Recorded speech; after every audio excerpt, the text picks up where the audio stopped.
Welcome back to the Delaware Way. I'm Larry Menti. There was a headline recently that got our attention that positivity can be a bad thing. The subject of that article is with us now. Dustin Sleesman is at the University of Delaware. He's an assistant professor of management. We really appreciate you being here. We should point out that the article was specifically about business. Being too positive in business can be a bad thing?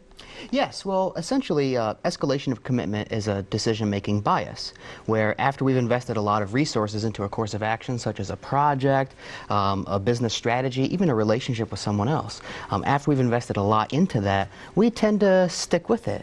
We don't want to give up, even though sometimes we should actually give up. So if you have an idea, let's say you have an idea and you start a business, and the idea is not working, you end up having a commitment with that idea, and the commitment with that idea is so strong you can't give it up. Absolutely, that's right. We tend to invest our ego or our sense of self into decisions, especially starting a new business. It's not just any company, it's my company. And so if this business starts to fail, it reflects on me failing. And I don't want to admit that, so I want to continue that. I see two problems with commitment when it comes to what you're talking about. Not only if an idea is failing, but if something becomes too successful and it's time to sell that business or to move on, that's difficult to do. That's right.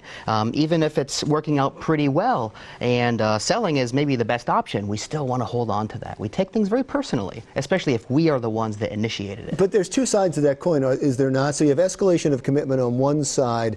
On the other side of it, and still connected, but on the other side of it would just be the fear of admitting failure.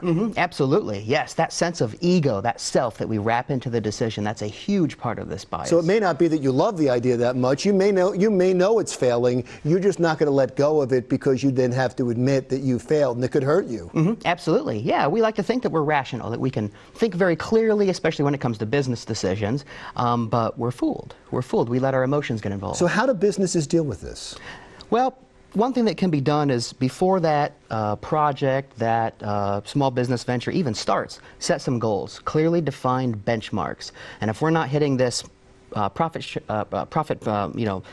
point, this market share, stop. It's time to stop. But you know, that's beforehand, right? If you're in the heat of the moment, one thing you can do is to frame the decision differently. Don't think of it as continuing versus quitting, because no one wants to quit. Quitting is such a bad concept in our society. Think of it as continuing or pursue some alternative. Can we scale back the project? Can we invest our money or our time, our energy elsewhere in something different? So it's not quitting, it's just shifting towards something else. That can help us to detach ourselves from that project. And do you have to take the emotion out of these projects? I mean, because what you're talking about is not just ego, it's an emotional attachment. Absolutely, absolutely. But it can be hard to do.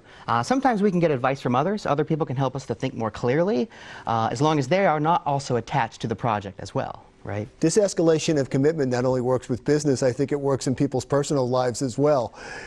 Doesn't it translate? Absolutely does, yes. We invest a lot in interpersonal relationships with other people, and sometimes those relationships turn toxic. And other people tell us, you need to get away from that person, it's not working out. Well, you know, you don't know that person like I do.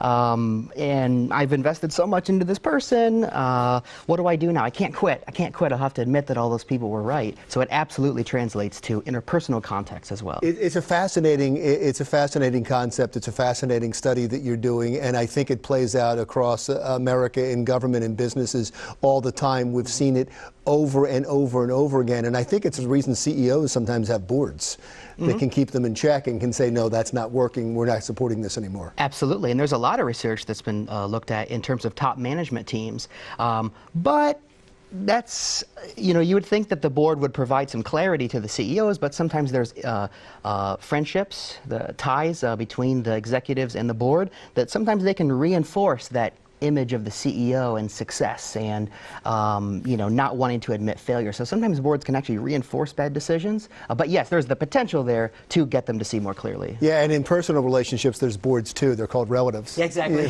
That's relatives and friends. Thank you so much for coming in. That's fascinating. I appreciate it. Dustin Sleesman, University of Delaware Assistant Professor of Management. That wraps up the Delaware Way for this week. We appreciate you watching. Please tune in next week.